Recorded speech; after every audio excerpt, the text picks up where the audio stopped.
Dalam video ini saya ingin sebagai bagian dari anak bangsa di tanah air ini untuk ingin mengingatkan kepada Mahkamah Konstitusi agar tidak terlalu jauh, tidak terlalu kebablasan di dalam meladeni apa-apa yang diminta oleh para penggugat yakni 01 dan 03 terkait dengan sengketa Pilpres. Tim penasihat hukum dari 03 bahkan ngelunjak meminta agar MK mendatangkan Presiden Jokowi.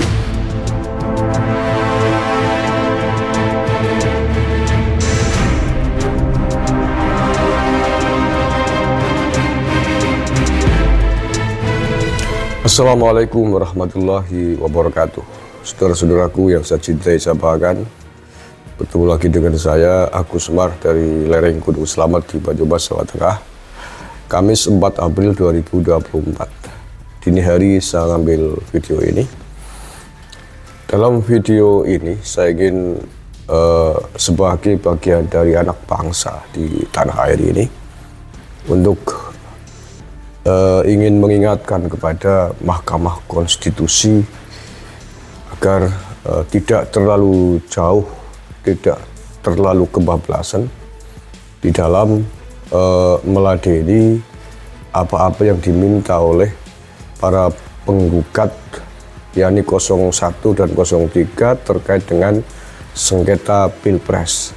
Karena menurut saya dari persidangan yang sudah berlangsung dari awal sampai hari ini ada gejala Mahkamah Konstitusi secara bebas memenuhi permintaan-permintaan termasuk menghadirkan saksi oleh pemohon yakni 01 dan 03 yang menurut saya menyimpang dari kewenangan apa yang dimiliki oleh Mahkamah Konstitusi di dalam mengadili sengketa Pilpres. Sebagaimana kita ketahui bahwa kewenangan Mahkamah Konstitusi adalah mengadili sengketa hasil Pilpres. Hasilnya, bukan dugaan-dugaan kecurangan, dugaan-dugaan pelanggaran pemilu pada saat pemilu berlangsung. Itu kewenangan Bawaslu. Sebagai contoh bahwa tanggal 5 besok, Mahkamah Konstitusi sudah mengumumkan akan menghadirkan sejumlah menteri yang diawali oleh permintaan dari pihak pemohon, baik 01 maupun 03. Itu menurut saya sudah kebablasan.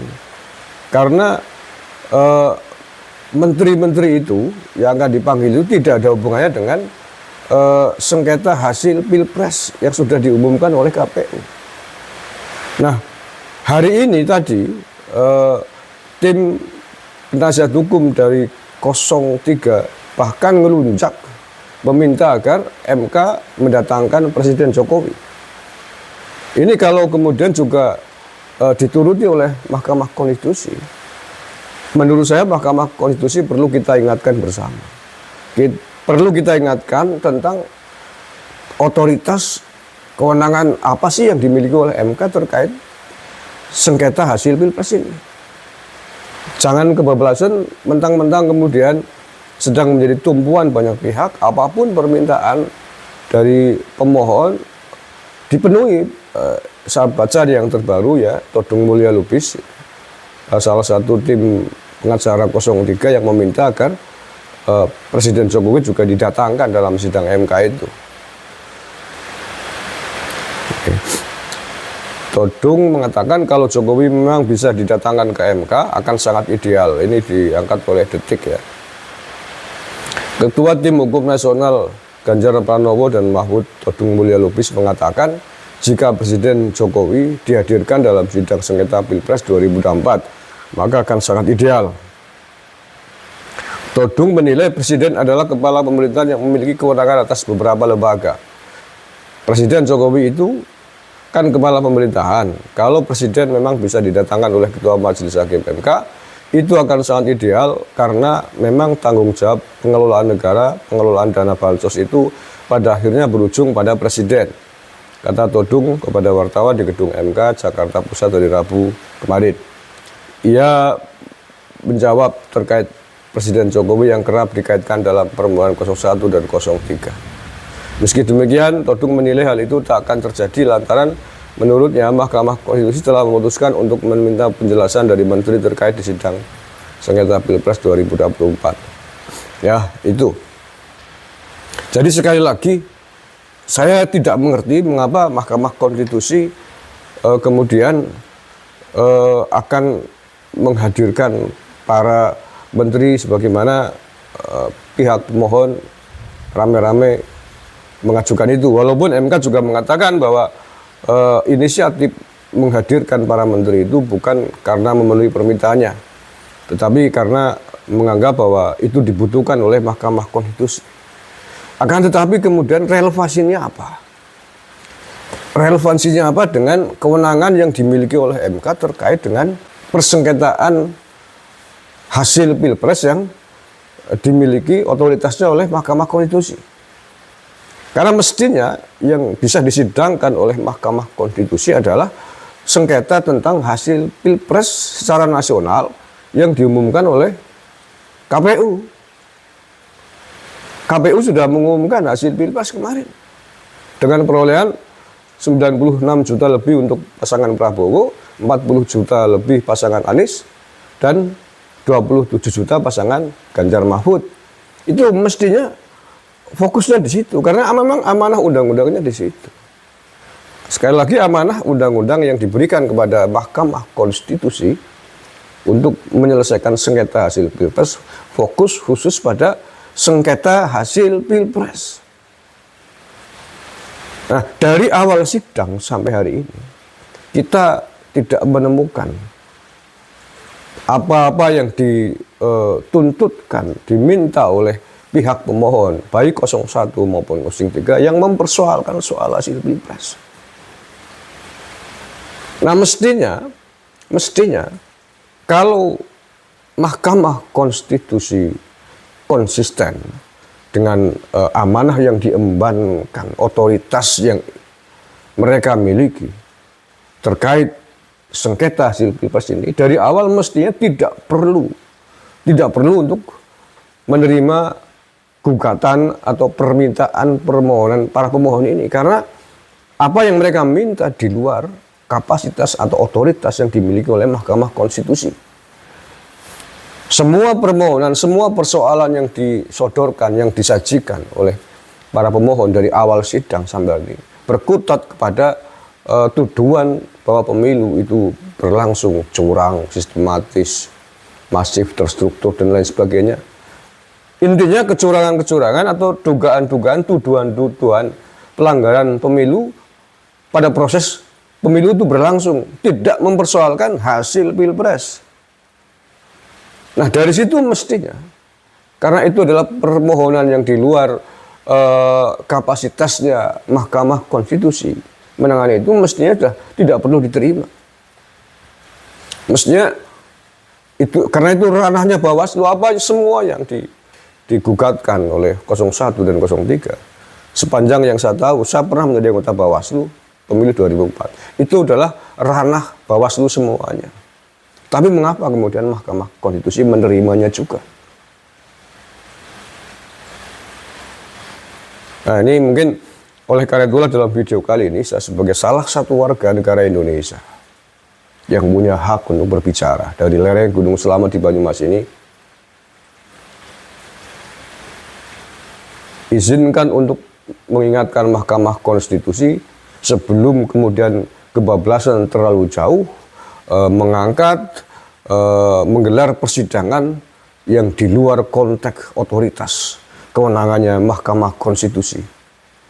Kalau tidak diingatkan, kalau itu terus-terusan, kemudian memicu kekecewaan publik, memicu kemarahan publik, saya khawatir kemudian karena publik memantau seluruh rakyat Indonesia ini yang intent terhadap hasil pemilu ini, yang merasa perlu untuk mengikuti sidang MK, memperhatikan, melihat ini. 96 juta pemilihnya Pak Prabowo. Melihat kalau sampai kemudian kecewa, rame-rame menggeruduk ke kantor Bawaslu, ke kantor Mahkamah Konstitusi, kan itu tidak diinginkan. Oke, untuk kembali mengingatkan sejauh mana sebenarnya otoritas yang dimiliki oleh Mahkamah Konstitusi, ingin saya kembali bacakan ya terkait sengketa Pilpres ini. Ini saya baca yang ditulis oleh CNN Indonesia pada 15 Februari 2024. Syarat mengajukan sengketa hasil Pilpres 2024 ke Mahkamah Konstitusi. Ya. Garis bawah ya. Syarat mengajukan sengketa hasil Pilpres ke Mahkamah Konstitusi. Mengapa ditulis begini? Karena memang otoritasnya Mahkamah Konstitusi adalah mengadili sengketa hasil Pilpres. Bukan dugaan kecurangan-kecurangan pada saat Pilpres berlangsung. Itu otoritasnya Bawaslu. Ya. Jadi ini benar judul yang dibuat oleh CNN Indonesia. Karena itu yang memang dimiliki oleh Mahkamah Konstitusi adalah mengadili sengketa hasil Pilpresnya. Bukan tuduhan-tuduhan pelanggaran pada saat pemilu berlangsung. Calon Wakil Presiden Capres nomor 1 Muhaimin Iskandar Utsaimin mengatakan siap melayangkan gugatan ke MK jika ada kecurangan yang terjadi di Pilpres 2024. Ya, kecurangannya itu terkait dengan atas hasil Pilpresnya. Jadi saya ulangi lagi, saya tegaskan lagi. Hasil Pilpresnya kan tadi angka-angkanya 96 juta, 40 juta, 27 juta. Misalkan Caimin atau Ganjar tidak rela dengan perolehan suaranya sebesar itu. Dan dia punya data. Datanya Ganjar misalkan tidak 27 juta sebagaimana diumumkan oleh KPU. Tapi misalkan 100 juta. Nah, berangkat dari perbedaan hasil Pilpres, perolehan suara yang berbeda jauh itu, dia kemudian mengumpulkan potensi-potensi kecurangan. Kecurangan yang akan didalilkan tentang perbedaan suara yang signifikan itu. Bukan kecurangan-kecurangan secara umum, termasuk bansos dan sebagainya, tanpa bisa mengajukan di mana itu menjadi sumber, menjadi penyebab perbedaan perolehan suara yang signifikan. Nah, mohon maaf ya kalau keliru, tapi saya merasa perlu untuk menyampaikan ini. Karena memang itu otoritasnya Mahkamah Konstitusi. Saya buka-buka di seluruh literasi yang ada tentang kewenangan Mahkamah Konstitusi, semuanya sama hasil Pilpres. Tidak ada kewenangan Mahkamah Konstitusi mengadili tindak pidana kecurangan pemilu, yang itu sekali lagi adalah domainnya Bawaslu. Semuanya berangkat dari perselisihan hasil Pilpres. Apa saja syarat menggugat hasil Pilpres ke MK? Sengketa hasil pemilihan umum diatur dalam Undang-Undang Nomor 24 Tahun 2003 tentang Mahkamah Konstitusi. Ini dasar hukumnya ya. Sengketa hasil, lagi-lagi hasil, jangan pernah dilupakan ini. Sengketa hasil pemilihan umum diatur dalam Undang-Undang Nomor 24 Tahun 2003 tentang Mahkamah Konstitusi. Dalam pasal 74, pemohon sengketa pemilu hanya dapat diajukan dalam jangka waktu paling lambat 3 kali 24 jam sejak Komisi Pemilihan Umum mengumumkan penetapan hasil pemilihan umum secara nasional. Batas waktu pengajuan ini juga diatur dalam pasal 475 ayat 1 Undang-Undang Pemilu. Dalam hal terjadi perselisihan penetapan perolehan suara hasil pemilu presiden dan wakil presiden, pasangan calon dapat mengajukan keberatan kepada Mahkamah Konstitusi dalam waktu paling lama 3 hari setelah penetapan hasil pemilu presiden dan wakil presiden oleh KPU. Ya, jadi sekali lagi jelas sekali klausulnya ini. Dalam hal terjadi perselisihan penetapan perolehan suara, bukan yang lain. Penetapan perolehan suara hasil Pilpres yang diselisihkan itu.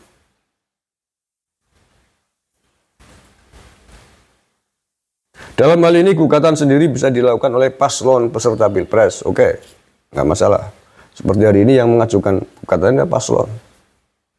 Menurut pasal 75 Undang-Undang Mahkamah Konstitusi, paslon wajib menguraikan dengan jelas tentang kesalahan hasil penghitungan suara yang diumumkan oleh KPU dan hasil penghitungan yang benar menurut pemohon dalam gugatannya. Saya ulangi ya, ini penting sekali. Dan ini tidak pernah muncul dalam sidang Mahkamah Konstitusi hari ini, sejak awal sampai hari ini. Menurut pasal 75 Undang-Undang Mahkamah Konstitusi, paslon wajib menguraikan dengan jelas tentang kesalahan hasil penghitungan suara yang diumumkan oleh KPU dan hasil penghitungan yang benar menurut pemohon dalam gugatannya. Sampai hari ini kita belum pernah mendengar kan? KPU mengumumkan 96 juta, 40 juta, 27 juta. Itu yang diumumkan perolehan suaranya oleh KPU. Tetapi para pemohon baik 01 maupun 03 tidak pernah mempersoalkan itu. Yang dipersoalkan adalah bansos terus tiap hari, Sirekap dan sebagainya. Mestinya adalah itu yang dipersoalkan. Kesalahannya di mana? Errornya di mana? KPU mengumumkan 96 juta buat Pak Prabowo Subianto. Errornya di mana? Kemudian dia mengajukan angka yang berbeda versinya mereka. Tapi tidak, sampai hari ini kita tidak melihat itu. Putusan Mahkamah Konstitusi terkait permohonan sengketa hasil Pilpres wajib diputus dalam jangka waktu paling lambat 14 hari sejak permohonan dicatat dalam buku registrasi perkara konstitusi dalam hal pemilihan umum presiden dan wakil presiden. Oke ya, itu saja video kali ini yang sebenarnya sudah ingin saya buat sejak kemarin tapi baru sempat hari ini. Mudah-mudahan ada manfaatnya. Sekali lagi, barangkali suara saya tidak seberapa ya, tapi bahwa saya juga bagian dari anak bangsa, bagian dari warga negara Republik Indonesia yang punya hak untuk ikut menyuarakan kebenaran, menyuarakan hal-hal yang mestinya memang disuarakan untuk kepentingan bangsa dan negara yang kita cintai ini. Terima kasih. Assalamualaikum warahmatullahi wabarakatuh.